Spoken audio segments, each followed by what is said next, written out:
Stanley Tookie Williams, better known as Tookie, from people that was close to him. We're going to talk about him in this audio clip. I heard some recent audio from Stanley Tookie Williams. He is the co-founder of the Crips. Raymond Washington is the founder. It was very heartfelt. It was a interview call before he died. It was very heartfelt. It was just deep, you know. I'm gonna say Tookie sound. Rest in peace to him. Rest in peace to Raymond Washington. He sound like he really was reformed, and he had time to reflect over those years that he spent in San Quentin on death row. So I really think that Arnold Schwarzenegger should have gave him clemency in that case, even if he didn't want to let him out, just give him life. I didn't think they should have killed Stanley Tookie Williams. The man wrote a book. The man was really trying to stop gang violence. You know, him and Raymond Washington didn't know how big, you know, gangbanging was going to become. They didn't know you know, a lot of lives would have been lost behind this, because if they did, they wouldn't have never started it. You know, a lot of people have lost a lot of loved ones. A lot of people blame Raymond and Tookie for this.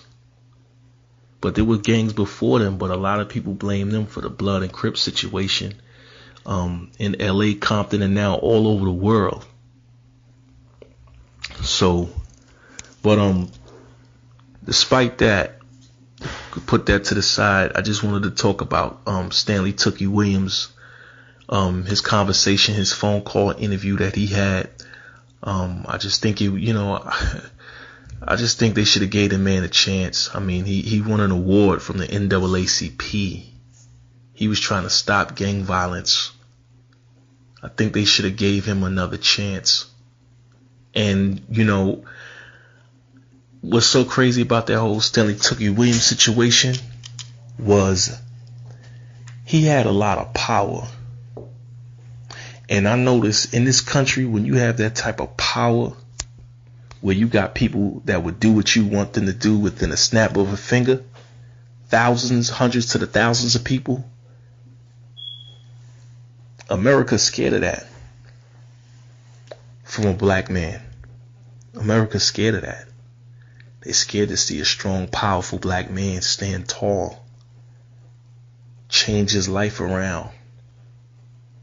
They had to get him out off the streets, whether he was doing positive things or whether he was political or whatever. They had to get him off the streets because he had a big following. A lot of people followed him. A lot of people looked up to him.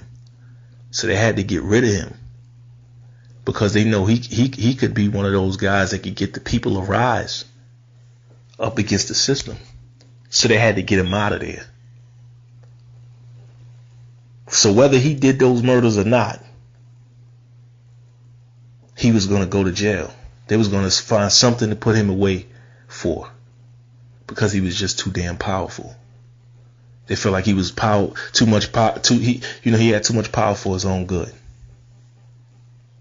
because they didn't really have a lot of evidence on him, and you had people that was speaking against him, you know, that was taking deals and things like that.